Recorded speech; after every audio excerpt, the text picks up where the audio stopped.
राष्ट्रपति पद की रेस में द्रौपदी मुर्मू ने यशवंत सिन्हा को पीछे छोड़ा। एमपी वोट काउंट में यशवंत सिन्हा को महज 208 वोट मिले।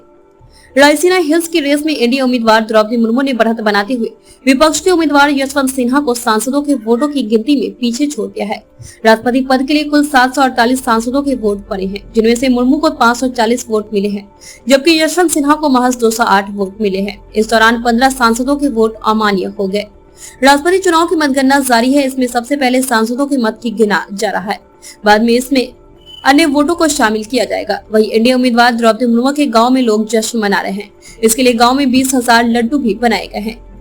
इस बार राष्ट्रपति चुनाव में 98.91% वोटिंग हुई थी। चुनाव आयोग द्वारा दी गई जानकारी के मुताबिक 12 राज्यों में 100% मतदान हुआ है, जिसमें छत्तीसगढ़, केरल, कर्नाटक, एमपी, मणिपुर, गोवा, गुजरात, हिमाचल प्रदेश, सिक्किम, तमिलनाडु और पुडुचेरी शामिल है। द्रौपदी मुर्मू की जीत को लेकर आश्वासित भाजपा ने विजय जुलूस की भी तैयारियां शुरू कर दी है। परिणाम के बाद भाजपा के राष्ट्रीय अध्यक्ष जेपी नड्डा 3 किलोमीटर लंबा रोड शो करेंगे।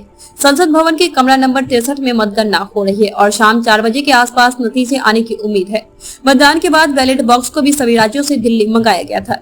इस चुनाव में एनडीए की तरफ से द्रौपदी मुर्मू तो वहीं विपक्ष ने यशवंत सिन्हा को मैदान में उतारा है। क्या बोले द्रौपदी मुर्मू के भाई? एनडीए के राष्ट्रपति पद के उम्मीदवार द्रौपदी मुर्मू के भाई तारिन सेन टुडू ने कहा कि हमारे गांव में खुशी का माहौल है, क्योंकि हमें उम्मीद है कि द्रौपदी मुर्मू भारत की अगली राष्ट्रपति बनेंगी। यह आदिवासी समुदाय, ओडिशा और देश के लिए गर्व की बात है।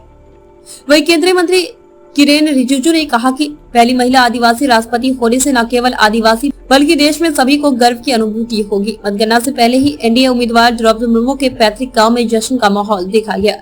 इस दौरान गांव के लोगों द्वारा जुलूस निकाला गया। राष्ट्रपति से कितना अलग होता है उपराष्ट्रपति? चुनाव कैसे होती है वोटिंग और गिनती?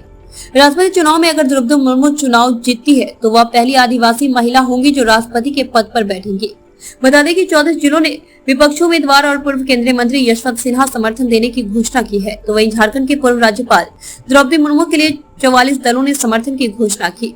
मुर्मू की जीत के बाद दिल्ली भाजपा ने पार्टी मुख्यालय से राजपथ तक रोड शो की योजना बनाई है।